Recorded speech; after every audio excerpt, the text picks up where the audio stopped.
Less than 30 seconds later, and Mr. Walker came running up the stairs. He grabbed the phone and told them his daughter had hit the button by accident while reaching for something. He was using this fake, calm voice, but his face was turning red, and the veins in his neck were sticking out. After he hung up, he grabbed my arm so hard, I knew it would leave bruises. Then next morning, my sister's eyes tracked me across the room for the first time in days. And when I tapped twice on her hand under the breakfast table, she tapped back. Her fingers were weak, but she managed to clear taps then 3. When Mr. Walker walked behind us, and I knew she was fighting through whatever Mom had given her. We practiced more that afternoon while he was on the phone, working out a system where 2 taps meant she was with me, 3 meant danger, and 1 long press meant wait. The day after that, Mr. Walker made me take out the trash, and I saw my chance when he stayed at the window watching me. I'd written call 911, domestic hostage situation on toilet paper with Lily's old eyeliner, and folded it tiny in my pocket. The neighbor's yard was just over the fence, and I dropped the paper while pretending to struggle with a heavy bag, watching it flutter over into their grass. Mr. Walker kept watching, but from his angle, he couldn't see where the paper landed. 3 days later, I burned the toast on purpose, filling the kitchen with smoke until the alarm screamed.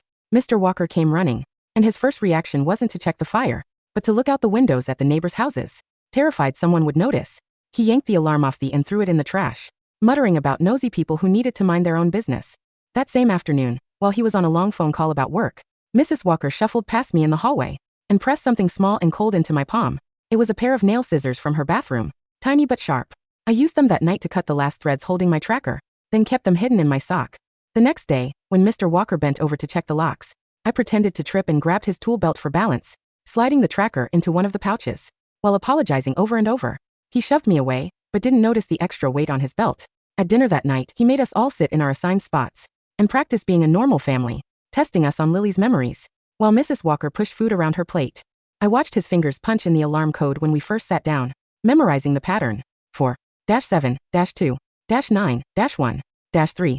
He was so focused on making sure I held my fork exactly like Lily that he never noticed me studying his hand movements. I found an old tablet shoved under Lily's bed that still had battery, and a voice recorder app. The next morning, when Mr. A.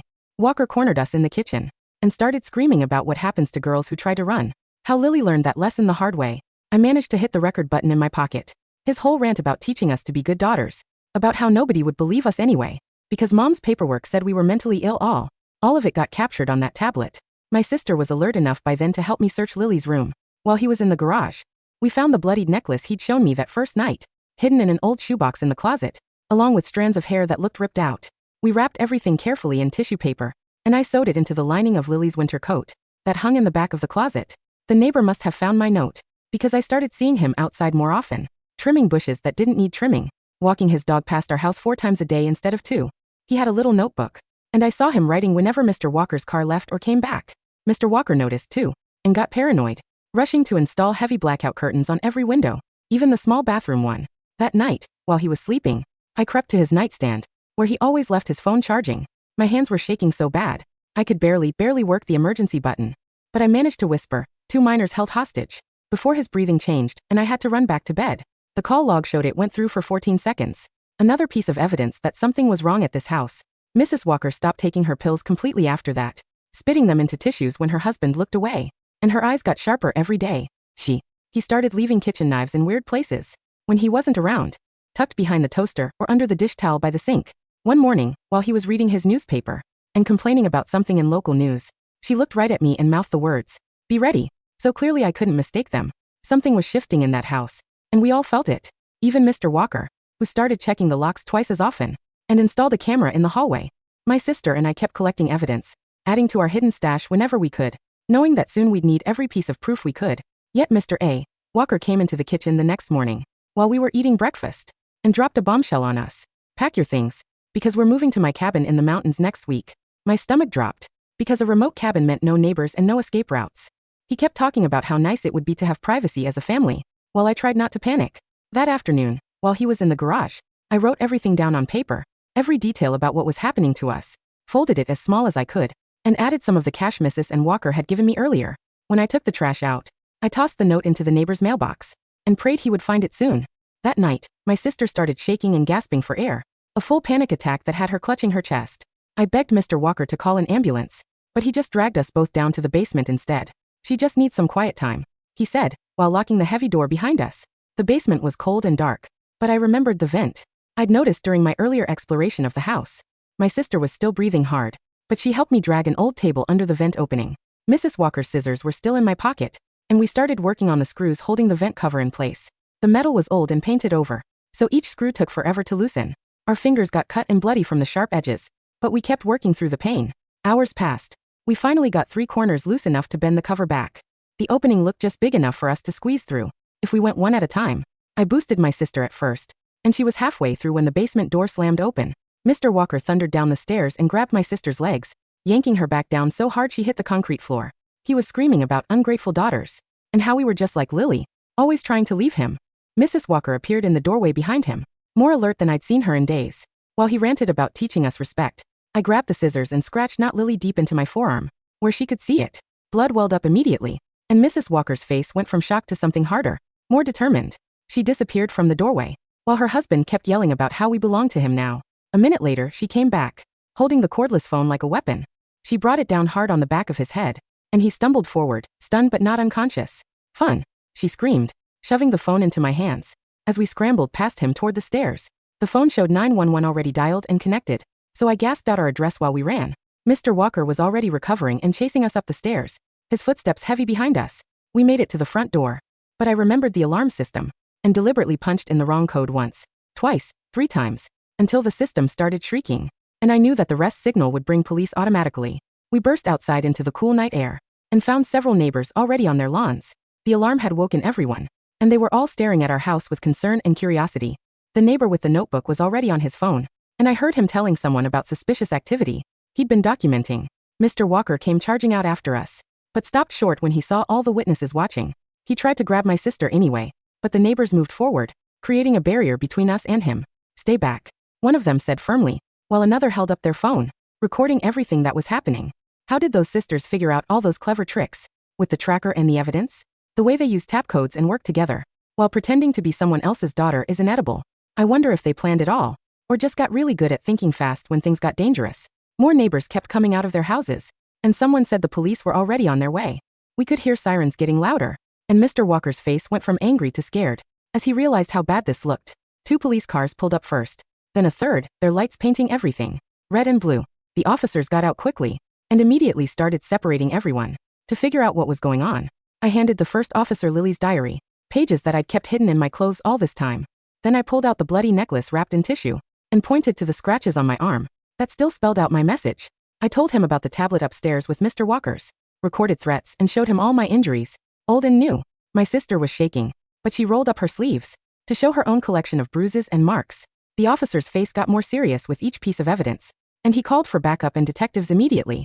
Mrs. Walker was talking to another officer, her words coming fast as she finally told the truth about everything.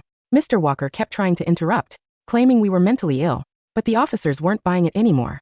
They had too much evidence, too many witnesses, and 2 terrified kids with obvious signs of abuse. The EMTs arrived and started checking us over, while more police secured the house as a crime scene. The EMT shined a light in my sister's eyes and checked her pulse, while another one wrapped a blood pressure cuff around her arm. They drew blood from both of us, and the first EMT frowned at how slowly my sister was responding to questions.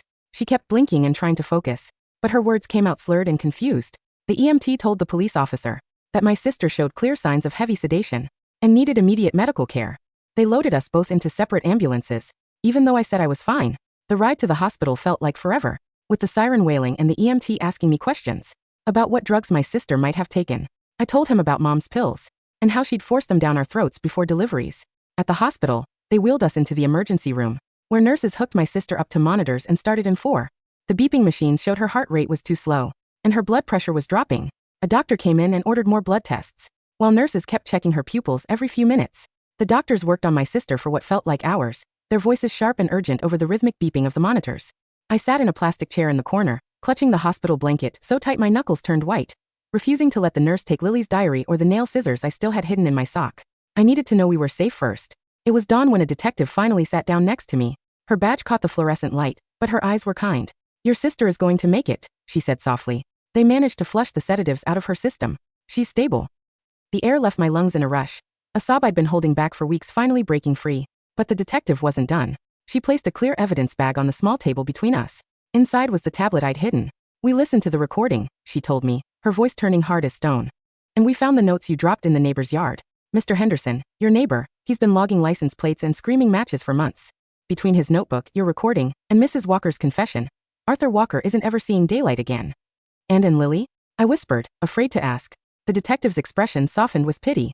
Mrs. Walker told us where to look. They're recovering remains from the crawlspace under the cabin you were supposed to move to. We're going to give her name back to her, honey. You don't have to be her anymore. The investigation unraveled a nightmare bigger than just the house on Elm Street. It turned out Mom, our biological mother, hadn't just signed paperwork calling us mentally ill. She had sold us to the Walkers to settle a drug debt, using the forged medical documents to explain our disappearance to the state. The police picked her up 3 states away. When I saw her mugshot on the news in the hospital waiting room, I didn't feel fear anymore. I just felt done. The trial 6 months later was a media storm, but we didn't have to testify in person. The tablet recording did the work for us. The jury heard Mr. Walker's voice, clear as day, threatening to break us like he broke the first one. They saw the photos of the hidden tracker, the bloodied necklace, and the scars on my arm. Mrs. Walker testified against him in exchange for a plea deal to a psychiatric facility. She looked smaller on the stand, frail and haunted. When she looked at the camera, I knew she was looking for us. She mouthed the words, "I'm sorry, but I just turned off the TV." She had handed me the scissors, yes, but she had also watched us bleed for 2 years. Forgiveness was a heavy thing, and I wasn't ready to carry it yet. We were placed with a foster family in a different city, a specialized home for kids who had been through severe trauma. It was a chaotic house filled with loud teenagers and a golden retriever that shed everywhere, but there were no locks on the bedroom doors, and the windows had no bars. One rainy Tuesday, about a year after the escape, I was sitting at the kitchen table doing homework. My sister was across from me, drawing in a sketchbook. She didn't talk much anymore, but her eyes were bright, no longer glazed over with sedation. Our foster dad walked behind us to put dishes in the sink. Out of habit, my spine stiffened, and my breath hitched. I froze, waiting for a hand to grab my hair or a voice to scream. But he just hummed a tune and walked past. Under the table, I felt a vibration. Top, top. I looked up. My sister was watching me, a small, genuine smile playing on her lips. In our old code, 2 taps meant she's with me. It used to be a way to check if we were alive. I reached under the table and tapped back. Top, top, top, top. A new code we'd made up. We are safe.